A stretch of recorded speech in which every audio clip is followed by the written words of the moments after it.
fascinating, interesting debate show is live in the huddle. Ladies and gents, boys and girls from around the world, welcome back to another episode of In the Huddle, EP 263, live from the NYC, the hot NYC, because right now outside is blazing, bro. Like it's blazing and I feel amazing, right? It's blazing and I feel amazing because we on this show and your boy got central ear, so I'm actually doing good over here. But out there, it's a heat wave. People out there doing a wave, brother. It's a heat wave out there. And man, we want everybody to stay safe out there. And shout out to the people that don't got a home. You feel me? Because I know it could be rough and tough, but pull through, my brother. Y'all be good. Ladies and gentlemen, man, we got a show for y'all today, and it's going down. We got a couple announcements. First off, I want to start off by saying that It's Good to Gamble in Bucktown is out on YouTube. Make sure if you got some time on your hands, all right, baby mama's getting on your nerves, and you got to get away, and you got some peaceful time to check that joint out, because guess what? It's a masterpiece. All right. I put it together. We told about the Brooklyn Nets here, Bucktown, Brooklyn. All right. And everything leading up to Kevin Durant's trade request. We broke it down from the basics, from when they came to Brooklyn all the way to that friendly, I don't call that a friendly thing, but to that trade request that Kevin Durant has issued. So definitely check that out on YouTube and subscribe to the channel to be notified of great uploaded content that will be coming your way. This is In the Huddle, and we got it for you. Without further ado, we got a special guest today. Zach is out, our other co-host, but we got a more than capable brother here on the show known as Ty Rae. We're going to call him Ty Rae here. But before I even introduce the fella, I want to start off with my co-host, Zay. Zay, what's up? Man, how's it going? I want to go on a quick little rant because it's been a couple days. I had a birthday vacation. It was beautiful. But yes, happy birthday, my guy, once again. I appreciate it. I appreciate it mightily. But I just wanted to say, if you continue to make the past the present, it will always be relevant. And I say all of that to say what the New York Knicks news is going on and all these media savants, everyone that's a basketball savant on the TV talking about what the Knicks should do, what they shouldn't do. Listen, man, I witnessed as a young child the Knicks trade for Stephon Marbury. I witnessed them trade for Eddie Curry.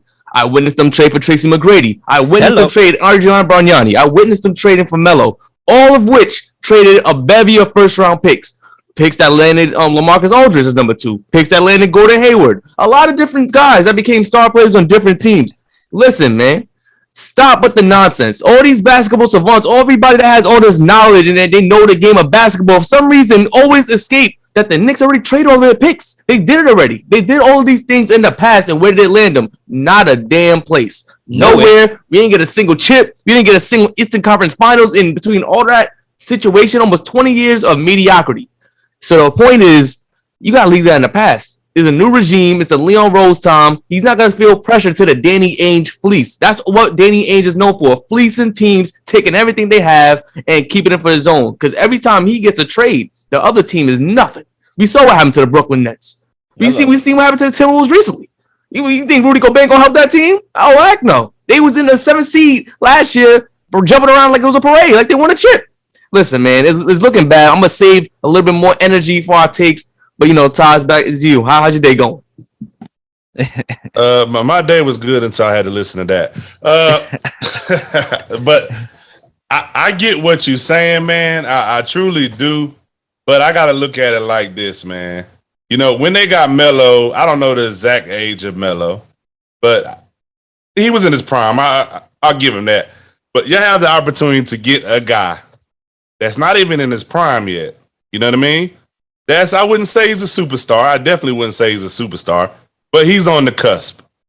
I got him, Booker, and Tatum like right there on the cusp. Maybe a few playoff performances could persuade me, but I mean, I look at it like this, man.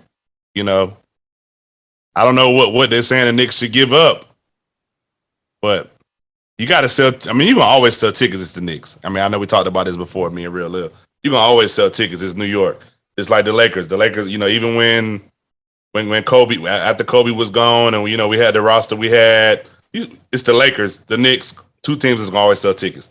Lakers, Knicks, Cowboys, big teams like that. You can always sell tickets. So I don't think it's about that, but I mean, hey, it is Danny Ainge though. That does change that does change some things, and I do have to agree with that. I mean, look, we already started talking about the topic. We might as well continue. Rose just announced earlier that a Donovan Mitchell trade is going to take some time. He announced that actually a couple of days ago, to be exact, amid the rumored Jazz and Knicks trade talks. So now we already briefly talked about it. Should the Knicks go all in for Donovan Mitch? And I guess I'll put my perspective here because I think it's hard to say go all in when you look at the negotiating table and who's across from that negotiating table, which will be Danny Ainge, the pick bandit, which he is. He's a guy that goes after picks when he has to. I mean, guys, look at the stats here. All right, over a 7-year period, this guy has racked over 15 first-round picks, most in NBA history. So I'm not liking that when we talk about the Knicks because guess what? History repeats itself. He's going to try to literally zap the Knicks picks to the point where a rebuild is more like a 2-year retooling because he got the picks to be able to finesse a whole nother team literally with those picks. And right now the report came out today that he's smelling for 8 first rounders. This guy's on drugs. I'm not willing to do that. No disrespect to Mitch. I think he's that dude. I think he's a star, but he ain't worth that. All right, if you talking Kevin Durant, I don't even think he worth that. So I'm definitely not going that route for Donovan Mitch. You must be smoking ganja. I think if they want that, then they're not ready to trade this dude. That's right there. That right there, 8 first rounders, you don't want to make the trade because I'm not with it. Okay, and then you're going to want 3 players on top of that? Yeah, I'm cool. I hang up the phone with all due respect. And another reason why, and I'll send the rock over, is because even if we pulled off the deal and we fend for that 8 first round picks that they want. I mean, when you think about a tandem of Brunson and Jalen Brunson and Donovan Mitchell, when you sit back and think about it, I don't know. It's a weird fit because they both undersized. They both can be liabilities defensively. Okay, they both are great with the ball in their hands. Okay, so you're talking about a defensively compromised unit on top of that. So now you're going to have to fill out that roster with capable defenders and cannot depend on a guy like RJ Barrett to be your primary defender. You're going to need more defenders on the floor. So with that being said, I'm just not willing to go all in. We have enough picks. If they want something to be done for Donovan Mitchell, we order the team to do so. But it's at a cost and at a price. So, yeah, that's my take. You know, when I'm looking at this trade, I'm thinking, all right, is Donovan Mitchell that guy that takes us over the edge? When we trade and talking about 8 potential picks, we're talking about potentially getting rid of 3 to 4 guys, not just anybody, 4 of the young guys. So that means Obi Toppin and Emmanuel Quickly, Miles McBride, Quentin Grimes. I'm probably missing a name. Cam Reddish. There's a bevy of young guys that you could pick out of that they want 3 out of, right? So I'm like, why? Like when I look at Donovan Mitchell and his resume, he had a great coach. Or if you want to say, if you don't want to call him great, you can call him good. Quinn Snyder was definitely a more than capable coach for the Western Conference. He had a good depth chart on that team. He had guys like Mike Conley, Bogdanovich, Jordan Clarkson. He had Royce O'Neal, who's a tool that was able to defend and be able to hit threes and able to play make at a time. He had a 3-time defensive player of the year in Rudy Gobert.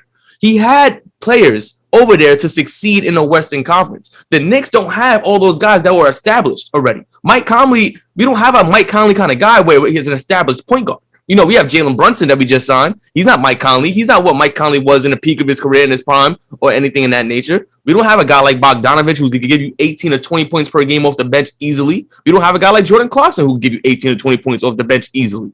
So when you look at everything that the Jazz has had, that Donovan Mitchell was unable to take him over the edge. You bring him over to the Knicks, everyone's talking about, yeah, we need one more guy. Well, once we get Donovan Mitchell, we're not going to have cap space to get one more guy. And we're not going to have draft picks to even trade over to get that one more guy on top of all that. It doesn't make any sense. If you're going to give away 8 draft picks, you better make sure Dame Lillard's available. You better make sure Bradley Beal's available or somebody who I know will give me 30 points per game easily and just carry an offense without a doubt in my mind. I'm not looking at Donovan Mitchell saying, yeah, he's going to be the guy. I've seen a lot of games where he's shooting 20, 30 times in a game and he lose. I've seen a lot of times he's taking a shot with 20 seconds left in that shot clock. Like, what kind of shot is that? What are you doing?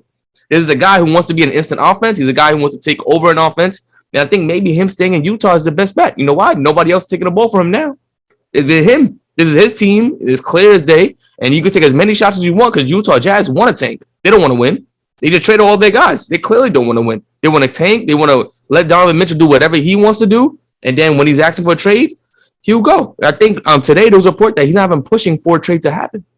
Why would he? Yeah, he got his money. He got the ball in his hand at all times. Nobody's taking it from him. And they got a bevy of draft picks so then they can build around him, quote unquote. Or just set themselves up the tank so that those draft picks look a lot better. So, I'm not in a rush to trade for Donovan Mitchell right now. I say one point and then I'm going to pass it to my guy, Ty. I would say this to that point about Mitchell having the keys to the offense if he stays in Utah, right? Even if you go to the Knicks, I would assume he would have the keys to the offense. But when you think about the flip side, Jalen Brunson came here to be the guy.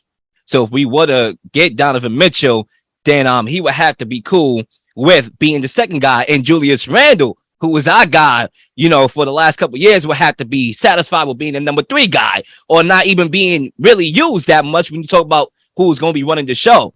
So I think that's another headache, which I'm willing to take on for the right price. You know what I'm saying?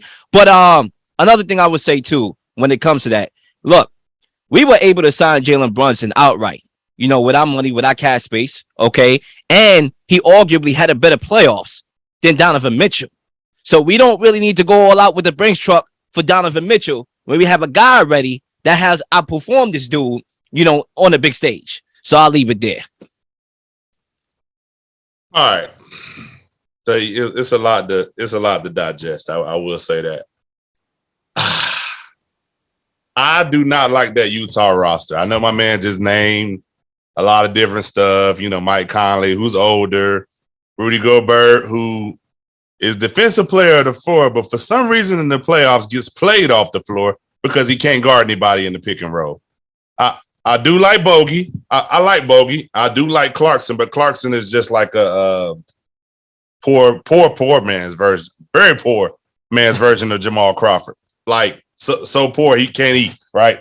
So, Donovan Mitchell, man, since he's been in the league, Utah has been in the playoffs. I'm not sure if they were before he got there, but I know since he's been there, they've been in the playoffs. And I want to say not this year, but the year before. It was either the year before, the year before that. They were the number 1 seed in the Western Conference. And he's done that with not a whole lot of offensive help. I like Mike Conley, but Mike Conley's not giving you 20-something a game. I think his second leading scorer on that team was probably Bogey, right? So I'll say this, and I said this, and real Lil already knows probably where I'm going with this. It's hard to say he's not worth 8 first-round picks when you see Milwaukee give up 4 picks and 4 pick swaps for Drew Holiday. Is Donovan Mitchell better than Drew Holiday? I think we'd all would agree, yes, right?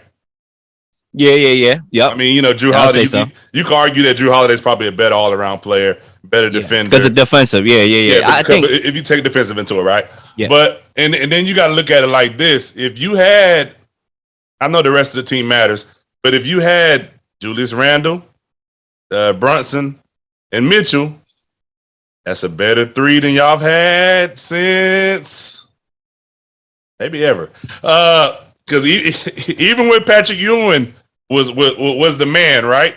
I didn't like the pieces. Patrick Ewing, and I don't like the Knicks at all, right? But Patrick Ewing, when he was the man, probably arguably the best player you could say that played with him was John Starks.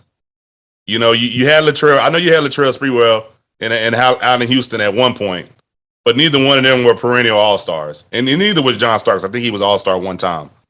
But you're talking about putting Donovan Mitchell next to, I believe Julius Randle has 1 all-star appearance. I know Jalen Brunson has none. But you're talking about in today's NBA, I mean, does it make them a top 4 team in the East? No. Does it put them solidly in playoff contention? Yes. If it doesn't work out, would the Knicks be terrible for the next 4 or 5 years because they don't have no draft? Well, probably longer than that, right? Because they don't have no draft picks. Yes, but we're in a win now league. People don't want to.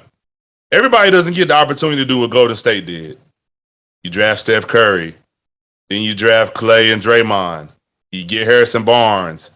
And then, you're able to build it from there. And then now you got Poole and you got Wiseman and, you got Kuminga. You got all these guys. Everybody doesn't get that opportunity, man. Some people have to build through trade.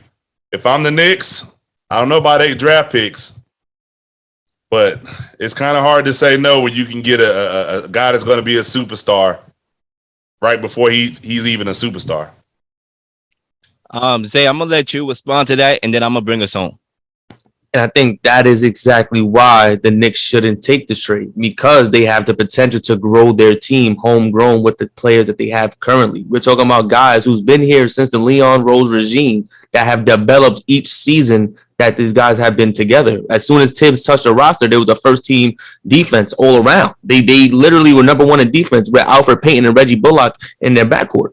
You know, and then after last year, they had Kemba Walker and Evan Fournier and still managed to be 13th in defense last year. And then Alec Burks was also starting point guard, and they were still managed to be 13th in defense last season. This year, when you have a point guard, an actual guy who plays point guard in Jalen Brunson, you add Quentin Grimes in that mix, you add shooters like Quickly, you add all these different facets to the team that all combine into what they have. They're all young. I think there's 9 to 10 players under 25 or 25 and under, something like that. So the Knicks have the opportunity to really grow and develop this team. The issue is, does Donovan Mitchell put the Knicks, as you stated, over the top as a playoff team? That means top 6. I don't see the Knicks as a top 6 team if Donovan Mitchell is on the Eastern Conference. We're still a playing team. Because you have to think about it. If we're trading for Donovan Mitchell, those draft picks are gone. And then the bench, who have been the best part of the Knicks the last 2 seasons, is also gone. And there's no reason to trade for him because the price is extremely high for somebody when we're a team that's not even ready to make a playoff. That doesn't make sense to me. I personally don't understand it. So let me ask a question real quick. So all the young guys, they're talking about getting up. Which one you like the best? For me, I want to keep Obi and Quick for sure, and then Grimes. Do you think Obi, Quick, or Grimes will ever be better than Donovan Mitchell? Not individually, but you give them the opportunity. I think Obi could be a quality starter. I think IQ could be a quality starter. I think Quentin Grimes has a future in being one of the better 3-and-D guys in the league if you give him the 20, 30 minutes a game consistently where he's able to prove that. Okay, and one more question. Out of Randall and Brunson, who the heck on that Utah team is a better scorer than either one of those guys?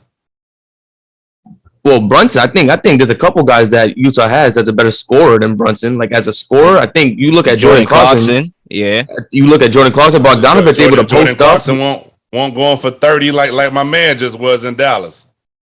I mean, not last year, but you could have a couple years before that. I mean, if you coupling that, but I'm saying like I'm just living in the moment, right? Yeah. What I'm saying is, you put Donovan. The reason why Utah didn't work out in the playoffs because Utah lacked another scorer. You didn't have anybody else that can consistently get you 20. Clarkson is streaky.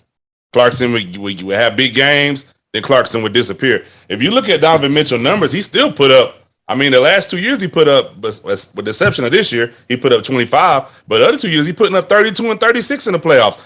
We watched the series where him and Jamal Murray went at each other, and both was scoring 30 and 40 every game. And Utah still lost. Why? Because they didn't have Jokic.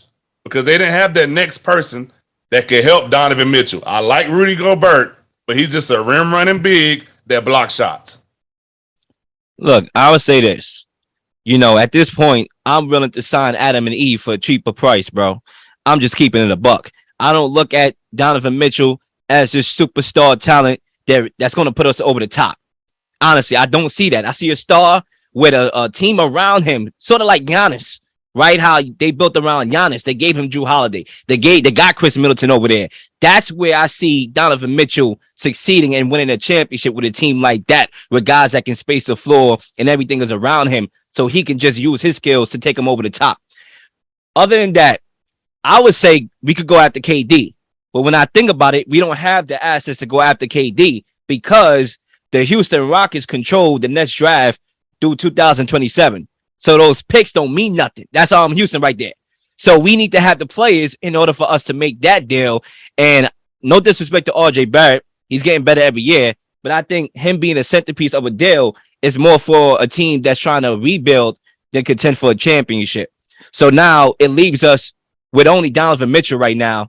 And like I said before, I'm willing to stay pat. And look, I want to see us win a championship Bro, I've been a Knicks fan. It's not easy being a Knicks fan, bro. It's like Yeah, torture. but real, But Lil, still, what I'm I'd rather saying us is wait it out until we get a superstar that's willing to come over here, or we are not going to, if we are going to give up a bevy of assets to get him, he got to be that dude. But what I'm saying is this: in the last 5 years, how many times y'all made the playoffs? Once. Yeah. If you got Donovan Mitchell, you're going to make the playoffs. I guarantee you'll make the playoffs. Now, how will you go past the first round? I don't know. But that's the issue though, because if you're giving up everything and you're going to the first round of playoffs, is the playoffs the promised land for us? Is that what we need? Because if that's the promised land, but y'all know, like I know, once y'all get in there, a lot of people didn't think Boston was going to make the Eastern Conference Finals. Not the way they started the season. You know, you might could say down the stretch they were one of the best teams in the East. But you know, once you get in the playoffs, yeah, somebody get hurt. I mean, we've seen it. That's the point. And that's the point, because if we make this move, we lose in depth. And depth is very important. Like, as you said, and as I've been saying, the key to winning the championship is health. I don't even know if it was you. It might have been another dude that said that, but I know I've been saying it myself. Health is the big thing. The Celtics were healthy. Health, you know what I'm saying? Luck. Until they wasn't. Luck is an even bigger. Yeah, of course. You could, because when you play teams, because when you play not Boston, when you play Milwaukee and Chris Middleton's hurt. But if let's say Donovan Mitchell get an injury or Jalen Brunson get an injury, now we are really compromised. We already compromised defensively and depth-wise, and now we even more compromised, and we know the kind of coach we have. Guys going to play these cats 40 minutes per game. I'm just sorry. That's how Tibbs do it. Once he see talent, don't give him no talent, bro. Don't give that man no talent. It's over. So, yeah, I'll leave that there. We'll be back after these brief messages. Keep it locked. Before we continue our amazing show at the moment, please subscribe to the In the Huddle podcast show. It is something that's pulverizing, it's interesting, and it's something that you don't hear on it every day. This is something you need to hear on it every day, and that's why you need to subscribe to our channel. Please check it out.